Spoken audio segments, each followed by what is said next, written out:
नमस्कार. आज आपण MCA रणरागिणी या कार्यक्रमामध्ये चर्चा करणार आहोत व्ही सौम्यश्री या मॅडमशी. त्यांचा परिचय जर करून द्यायचा तर शहरामधील नृत्य क्षेत्रातील एक नावाजलेलं नाव, देवमुद्रा या नृत्य प्रशिक्षण संस्थेच्या त्या अध्यक्ष आहेत, संचालिका आहेत.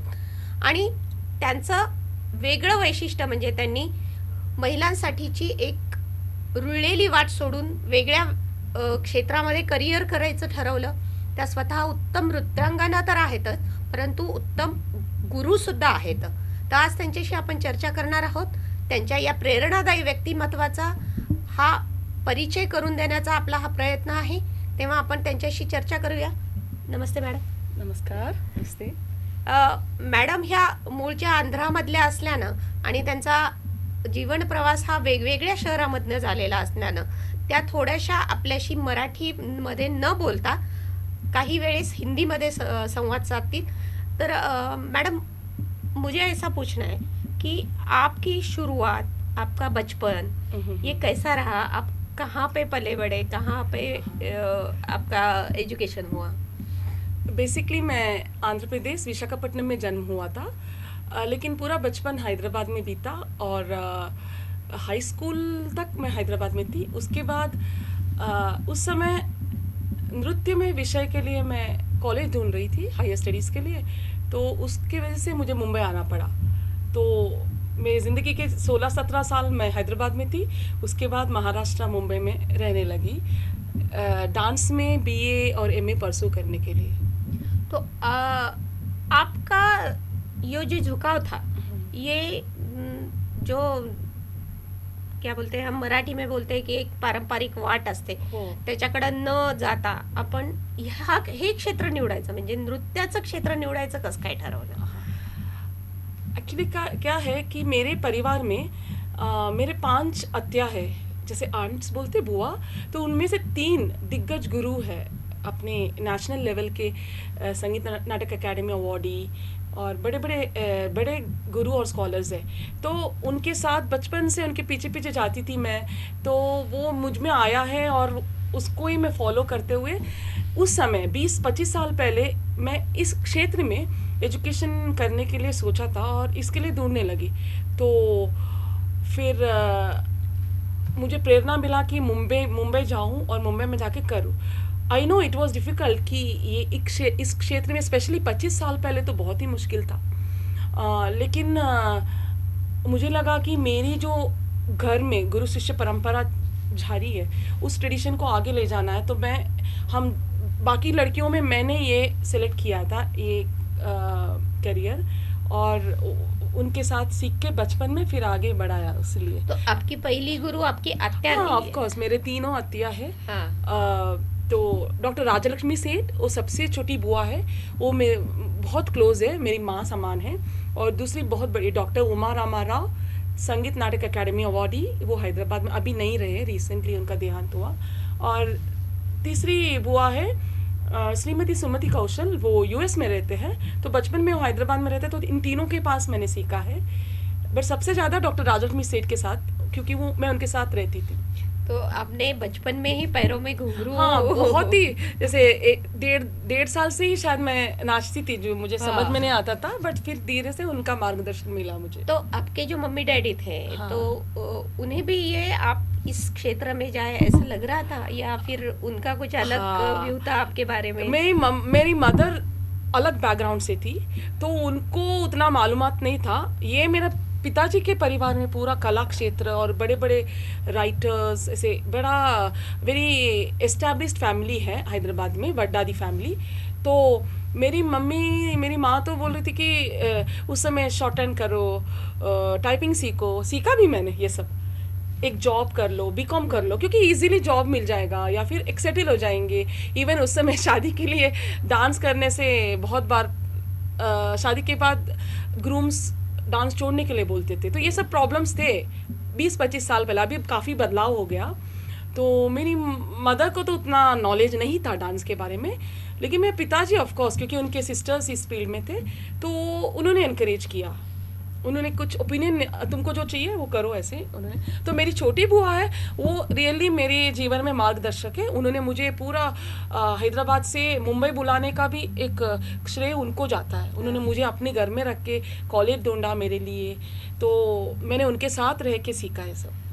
वैसे आंध्र प्रदेश तो नृत्य का ये माना जाता है, गढ़ माना जाता है, तो मुंबई आने की जरूरत, वहाँ पे कुछ आपको ऐसे गुरुकुल या ऐसे कुछ उस वक्त नहीं थे, या कुछ अलग बात हुई जो आपको मुंबई आना पड़ा? एक्चुअली क्या हुआ, गुरुकुल तो बहुत थे और कुचिपुड़ी था वहाँ पर आंध्र प्रदेश में, लेकिन मुझे इसमें सीरियसली रिसर्च बेस्ड प्रॉपरली सीखना था, अपना सिलेबस, करिकुलम, यूनिवर्सिटी करिकुलम के जैसा।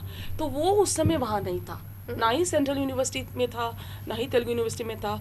तो उस समय ओनली एकमेव मुंबई यूनिवर्सिटी में डॉक्टर कनक रेले, पद्म विभूषण मेरे गुरु है वो, उन्होंने 1973 में इसको ये नालंदा नृत्य कला महाविद्यालय स्टार्ट किया।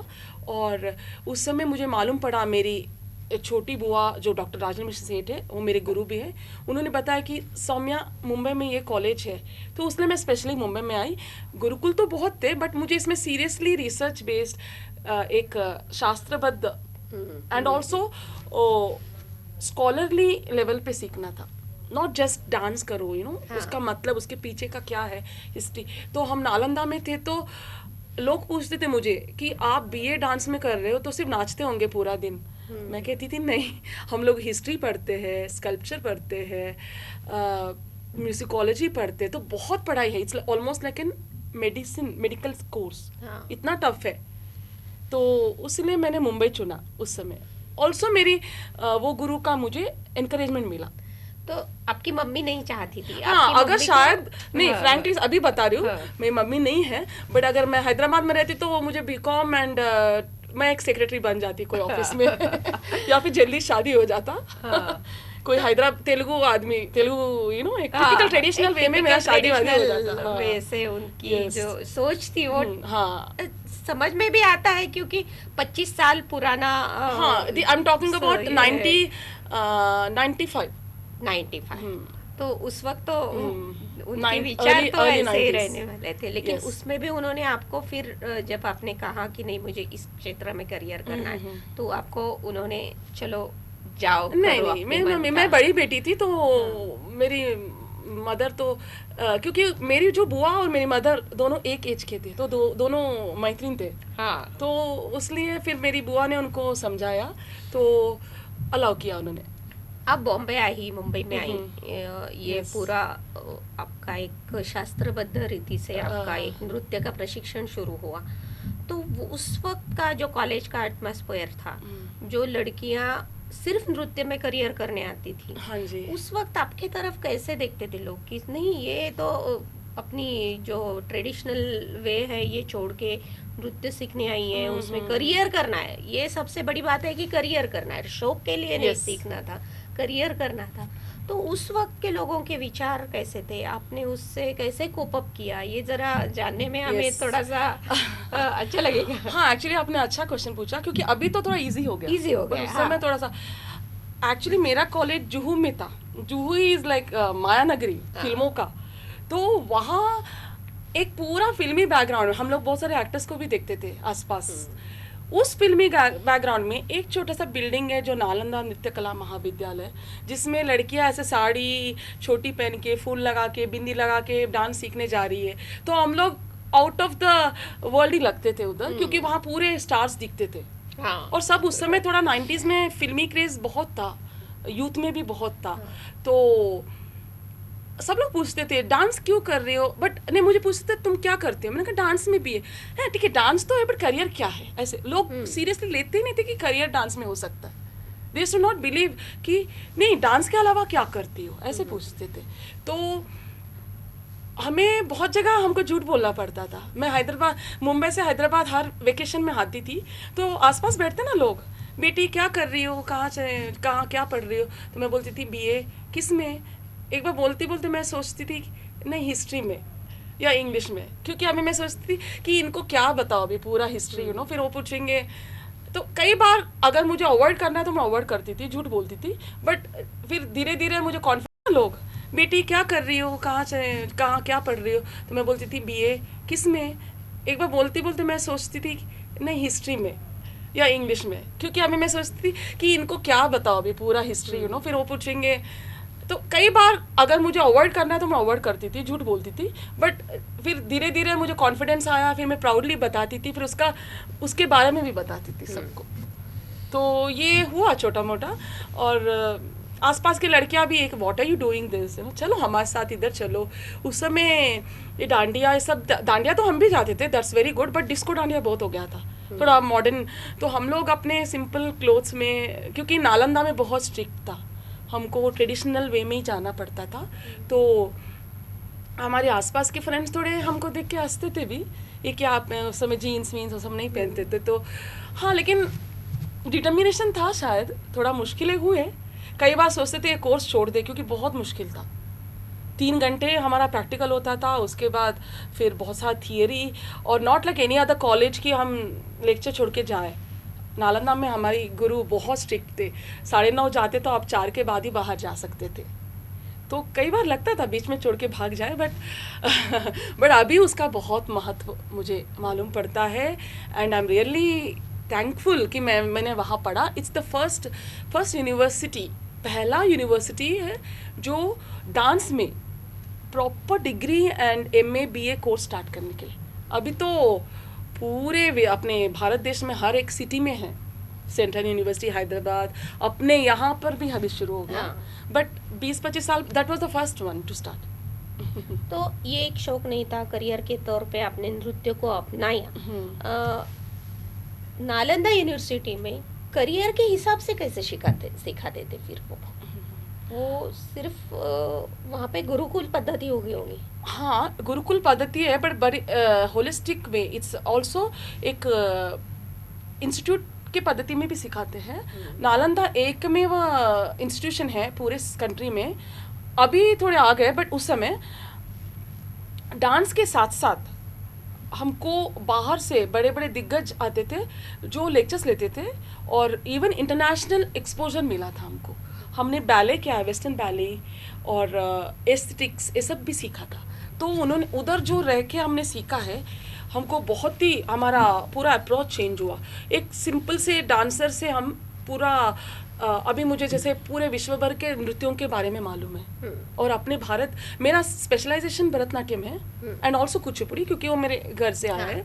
लेकिन मुझे कथकली, कथक या ओडिसी, उन सब के बारे में भी थोड़ा सा मालूम है, क्योंकि हमको नालंदा में हर एक महीने में एक गुरु आके हमको वर्कशॉप्स देते थे।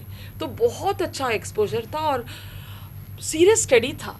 मैं ऐसे कह रही हूँ कि सीरियस स्टडी, जैसे जब एडमिशन लेते थे बहुत सारे बच्चे, बहुत सारे 20-25 लोग आते थे, बट एंड होता था कोर्स से हम 6-7 बच जाते थे जो फिनिश करते थे। तो इट वाज अ रियली इतना आसान कोर्स नहीं था। उन्होंने बहुत अच्छा डिज़ाइन किया, और अभी उस यूनिवर्सिटी के सिलेबस को सब लोग फॉलो भी कर रहे हैं काफ़ी। उन्होंने बहुत प्रयास किया, डॉक्टर कनक रेड्डी ने। उन्होंने काफ़ी तकलीफ भी लिया था उस समय 60s and 70s में वो कॉलेज शुरू करने। मुंबई में आप रहती थी, तो मम्मी डैडी का क्या स्पेशली मम्मी का क्या कहना था कि आंध्र से एक लड़की आई है, मुंबई जैसी माया नगरी में वो रह रही है? वो आपके आत्या के घर रहते थे? हाँ जी। तो आपको एक थोड़ा सा सिक्योरिटी था, क्योंकि मैं हॉस्टल में नहीं रही, उनके घर में रही। और मेरे अत्या के जो हस्बैंड है वो वर्ल्ड फेमस कार्टूनिस्ट है, बट वो यूपी के थे। तो उनका भी बहुत मुझे मार्गदर्शन मिला, मेरे पिता जैसे ही है। तो हाँ, मेरी मदर निश्चिंत थी, क्योंकि मेरी बुआ बहुत उनको एश्योरेंस दिया था। एंड और मेरी मदर के पास और 2 बेटियां थी तो उन्होंने मेरे बुआ के, she was not so much worried, क्योंकि थोड़े दिन 6-7 महीने वरीड थी, पर बाद में वो एक बार आके देखे तो उतना प्रॉब्लम नहीं हुआ। हाँ, लेकिन मुझे पूरा सीखना पड़ा। पहले जैसे हैदराबाद में हर जगह अपने मम्मी या फिर कोई तो आके आपको छोड़ के जाते, रिक्शा में जाते।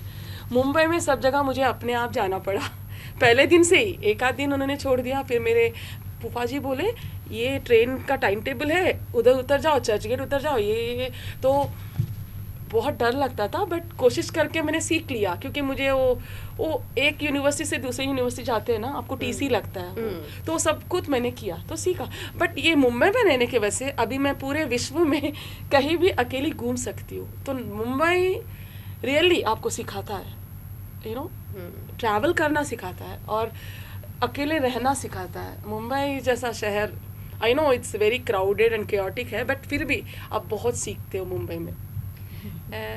मेरा एक उत्सुकता है मेरी आपके बारे में। आप आंध्र से हो, वहाँ से मुंबई आई और महाराष्ट्र की बहू बनी तो ये कैसे हुआ? हाँ, एक्चुअली क्या ना, अभी मैं एक क्षेत्र में आ ही गई थी और मुझे पहले से ही इंटरेस्ट था कि मैं इसी में कुछ करूँ, तो मेरे विचार थोड़े से अलग थे। ऑफ कोर्स शादी तो करना रहता, बट वो टिपिकल वो वे में मुझे नहीं करना था। थोड़ा सा मैं एक्टिविस्ट टाइप भी थी। तो मैं जब एमए कर रही थी, मेरी एक दूसरी फ्रेंड थी, वो भी नालंदा में पढ़ रही थी। तो उनके अंकल, चाचा थे, ये चाचा के फ्रेंड, तो वो आते जाते रहते थे। तो वो भी एक्चुअली वो टिपिकल मैरिज नहीं चाह रहे थे। वो Maharashtra, I am not telling against Maharashtra, but वो लड़कियों को देख के वो पारंपरिक पद्धति में आप कितना कमाते हो, क्या क्या है, वो सब उनको भी, because he is also very creative person. तो मेरी फ्रेंड के थ्रू हम दोनों मिले थे, तो उनको एक आर्टिस्ट चाहिए था, मिला। तो थोड़ा सा डिफरेंट बैकग्राउंड्स थे, बट हो गया। हाँ, लेकिन उनके परिवार वाले भी बहुत अच्छी तरह अपनाए। दो उनके पहले वाले जनरेशन वाले अपनाते नहीं, बट हमारे तक वो लोग थोड़े से रिलैक्स हो गए, क्योंकि बहुत ट्रेडिशनल वो लोग कोंकण साइड के मराठा है, पवार फैमिली, तो बहुत उधर के मराठी तो अलग भी है। तो कोंकणी या हाँ, फिर मालवनी बोलते हैं।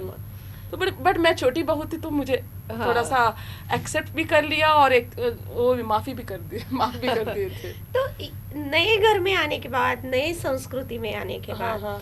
तो एडजस्टमेंट में, क्योंकि ये हर औरत के मन में प्रश्न रहता है कि इसने आंध्र में आके मराठी से शादी की, ये इसने एडजस्ट कैसे किया होगा, दोनों का पूरा कल्चर अलग है। तो ये क्योंकि हमारा शो हम सर्वसामान्य महिलाओं के लिए, तो उनके मन का ये प्रश्न है कि ये कैसे आपने एडजस्ट किया ये सब, क्योंकि आप इधर नृत्य भी सीख रही थी और मराठी इसमें नृत्य सीखने वाली बहू आ रही है, ये सब एक पूरा तैयार होगा, अलग सा वातावरण होगा वहाँ पे। एक्चुअली क्या ना, मुंबई में रहते थे उनके घर वाले, उनके आई, वो सब लोग गांव में रहते थे, तो मुझे उतना डिफिकल्टीज नहीं हुए, क्योंकि मैं जॉइंट फैमिली में नहीं गई। तो मेरे हस्बैंड एजुकेशन फील्ड में है, तो इमीडिएटली जैसे हमारी शादी हुई, फ्रॉम टीचर से वो प्रिंसिपल बन गए सडनली, बट दूसरे शहर में, तो हमको शिफ्ट करना पड़ा।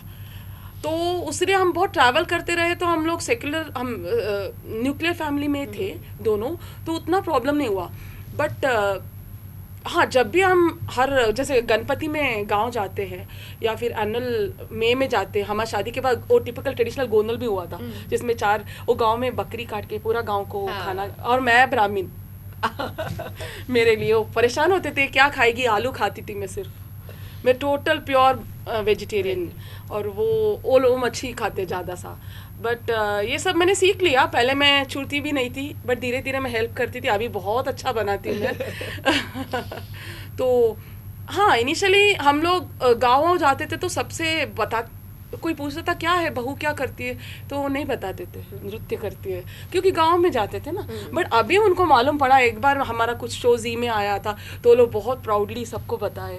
तो अभी बहुत बदलाव आया, बट उस समय थोड़ा सा, क्योंकि हमारा संपर्क नहीं आता था, तो ज़्यादा नहीं पता। मुझे ईजी था एक्चुअली, बिकॉज हम लोग दूसरे शहर चले गए शादी के बाद ही, तो ज्यादा ससुराल में रहने की ये नहीं। उसलिए अगर ससुराल में रहते तो मेरी सास मेरे पीछे पड़ के मराठी सिखाती मुझे।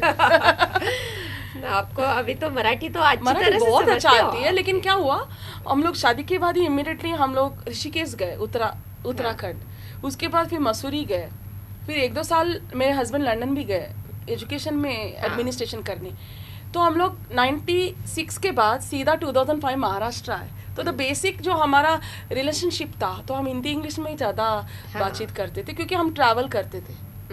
तो फिर वापस 2005 में फिर से महाराष्ट्र आए।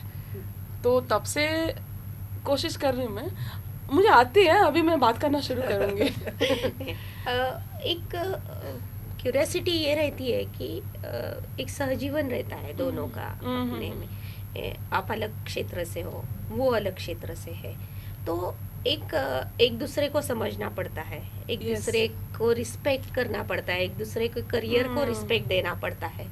तो ये कैसे हुआ आप दोनों के साथ? क्योंकि हम औरतें, आजकल की औरतें भी देखती है कि वो एग्जीक्यूटिव मैनेजर भी हो, लेकिन उसके करियर को कम रिस्पेक्ट मिलती है कभी कभी, क्योंकि उसको घर में भी उतना ही ध्यान देना ध्यान पड़ता देना है। पड़ता उसके है। दोनों तरफ उसकी लड़ाई चलती रहती है, एक तो अपनी करियर की तरफ और एक तो अपने घर में।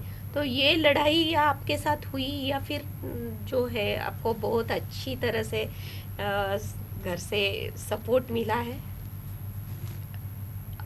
मैं कहूँगी कि मैं बहुत भाग्यवान या लकी हूँ कि मुझे ये लड़ाई उतना नहीं करना पड़ा, क्योंकि जब हमारी शादी हुई मेरे हस्बैंड को मालूम था कि मैं इस क्षेत्र से हूँ, तो उन्होंने बहुत मदद किया। We were more like friends, because वो एक्चुअली थिएटर बैकग्राउंड के हैं। इनफैक्ट मैं मेरे डांस फील्ड में मेरे जो कमियाँ थी उन्होंने उसको उभारा एज अ डायरेक्टर। मेरा अभिनय ये सब में बहुत इम्प्रूवमेंट आया।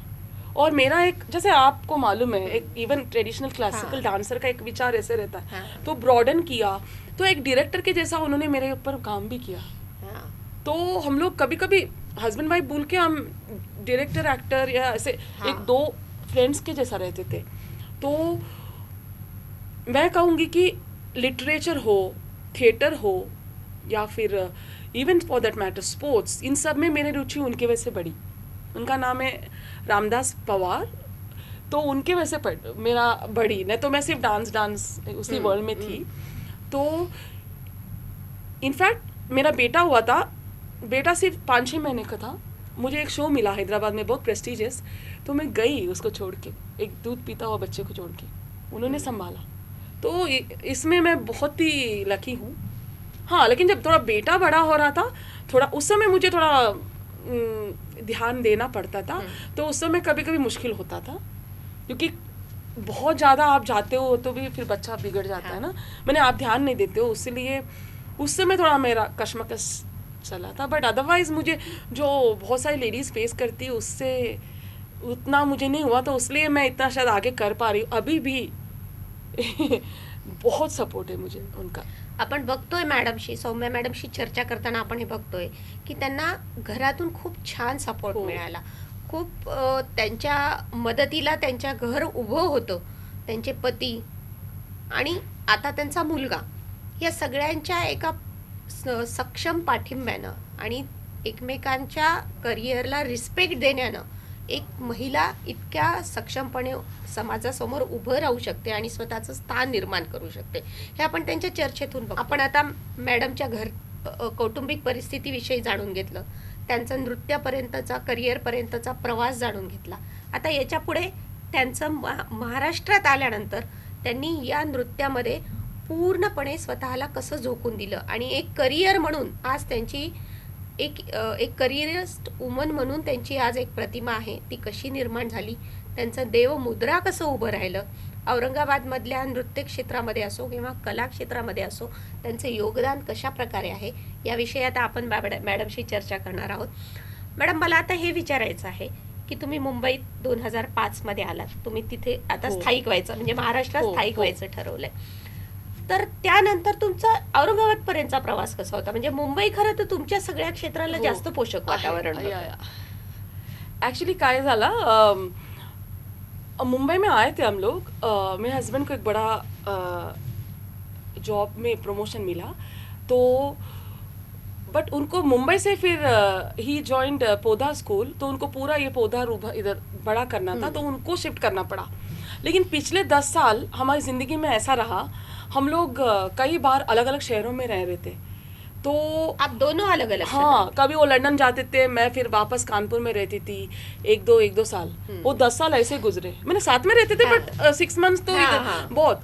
तो उस समय हमारा बेटा भी छोटा था, तो फिर मैं मुंबई में रहना चाह रही थी.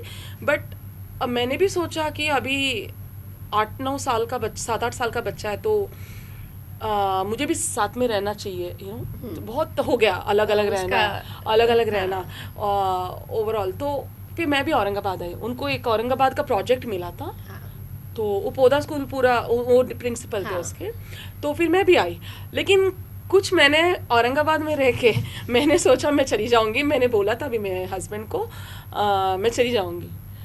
वो भी बोले ओके, क्योंकि वहाँ मेरा पूरा मुंबई में पूरा मेरा कॉन्टैक्ट्स थे, मेरे हाँ। स्टूडेंट्स थे, मेरे गुरु थे, तो और परफॉर्मेंसेस भी बहुत कुछ मिल सकते थे। लेकिन औरंगाबाद में थोड़े दिन देखा मैंने,